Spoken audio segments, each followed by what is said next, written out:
Assalamualaikum warahmatullahi wabarakatuh. Waalaikumsalam warahmatullahi wabarakatuh. Pada pertemuan pertama ini kita akan membahas tentang unsur intrinsik dan ekstrinsik dari cerita fantasi. Tujuan pembelajaran pada hari ini adalah setelah kalian membaca cerita fantasi, kalian dapat menjelaskan tentang unsur intrinsik dan ekstrinsik dalam cerita fantasi tersebut. Ada yang tahu nggak tentang teks narasi atau cerita fantasi? Nggak ada yang tahu ya. Saya jelaskan tentang narasi dan cerita fantasi. Narasi adalah cerita yang menjelaskan tentang kejadian, jenis cerita yang menjelaskan tentang kejadian imajinasi. Kalau yang cerita fantasi, cerita yang bergenre tentang fantasi atau dunia imajinasi yang ditulis oleh penulis. Contoh dari cerita fantasi atau cerita imajinasi ini adalah film Harry Potter. Baiklah, berarti apakah kalian paham tentang narasi, teks narasi dan cerita fantasi? Paham. Dan kita akan masuk ke pembelajaran intinya pada unsur teks narasi, yaitu unsur intrinsik dan ekstrinsik. Yang pertama, unsur ekstrinsik. Unsur ekstrinsik yaitu struktur pembangun karya sastra dari luar seperti kehidupan ekonomi, sosial, budaya, agama, latar belakang, profesi penulis yang diwujudkan dalam teks narasi. Ini kita akan masuk ke dalam materi unsur intrinsik. Unsur intrinsik ini membangun struktur karya sastra dari dalam. Contohnya seperti tema, tokoh, sudut pandang, latar, alur, penokohan, dan amanat. Dalam cerita dunia anak yang saya bagikan tadi, terdapat unsur intrinsik tapi tidak terdapat unsur ekstrinsik. Unsur intrinsik yang terdapat dalam cerita dunia anak yang pertama adalah tema, alur, arah tempat, tata suasana, penokohan, dan sudut pandang.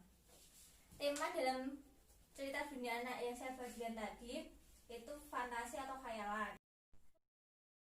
Assalamualaikum warahmatullahi wabarakatuh. Waalaikumsalam warahmatullahi wabarakatuh.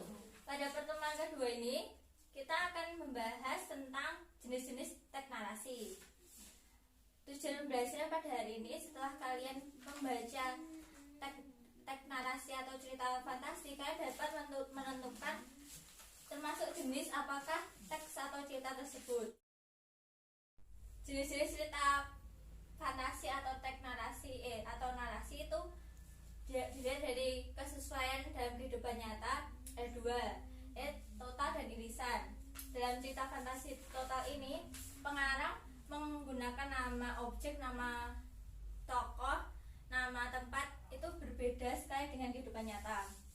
Sedangkan yang irisan itu sebagian dari ceritanya ada dalam kehidupan, terjadi dalam kehidupan nyata. Nama tokoh diambil dari kehidupan nyata, tempatnya diambil dari kehidupan nyata. Dalam cerita dunia manisan yang saya bagikan itu terdapat termasuk jenis cerita fantasi total karena nama orang, nama objek, nama kota benar-benar rekaan pengarang. Assalamualaikum warahmatullahi wabarakatuh. Waalaikumsalam warahmatullahi wabarakatuh. Pada pertemuan ketiga ini kita akan membahas tentang isi teks narasi. Tujuan pembelajaran pada pertemuan kali ini, setelah membaca teks narasi, siswa dapat menyebutkan isi teks narasi berupa tokoh, penokohan, latar, alur dari cerita imajinasi yang didengar dan dibaca. Pada pertemuan pertama kemarin kita sudah membahas tentang unsur-unsur teks narasi. Masih ingat unsur-unsurnya apa saja? Masih. Sebutkan apa saja unsurnya. Unsur ekstrinsik ada unsur sosial, unsur ekonomi, unsur pendidikan. Unsur intrinsik ada tema, tokoh, latar, penokohan, alur, sudut pandang, dan amanat. Ya, dalam unsur intrinsik tersebut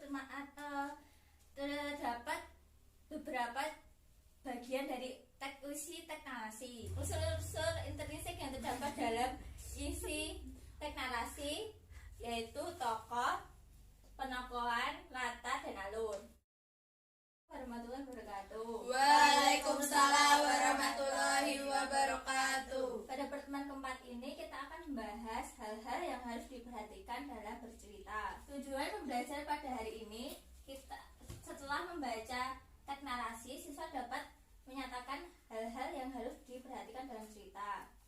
Yang kedua, setelah memahami tentang isi teks narasi dan hal-hal yang harus diperhatikan dalam bercerita, siswa dapat mengemukakan isi teks narasi di depan kelas.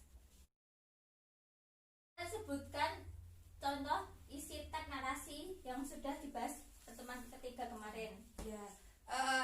Yang pertama tokoh. Tokoh merupakan unsur cerita yang mengalami rangkaian cerita. Ya, Kemudian ada latar. ya. Latar ada 3 jenis, yakni latar tempat, latar waktu, dan latar suasana. Contoh dari latar suasana adalah gembira. Ya, itu tadi termasuk dari isi teks narasi. Sekarang saya akan menjelaskan tentang hal-hal yang perlu diperhatikan saat bercerita. Yang pertama, intonasi, yakni ketepatan penyajian tinggi rendah nada. Yang kedua, lafal, cara seseorang atau sekelompok orang dalam suatu masyarakat bahasa mengucapkan bunyi bahasa. Yang ketiga, ekspresi, pengungkapan atau proses menyatakan, yaitu memperlihatkan atau menyatakan maksud, gagasan, dan perasaan.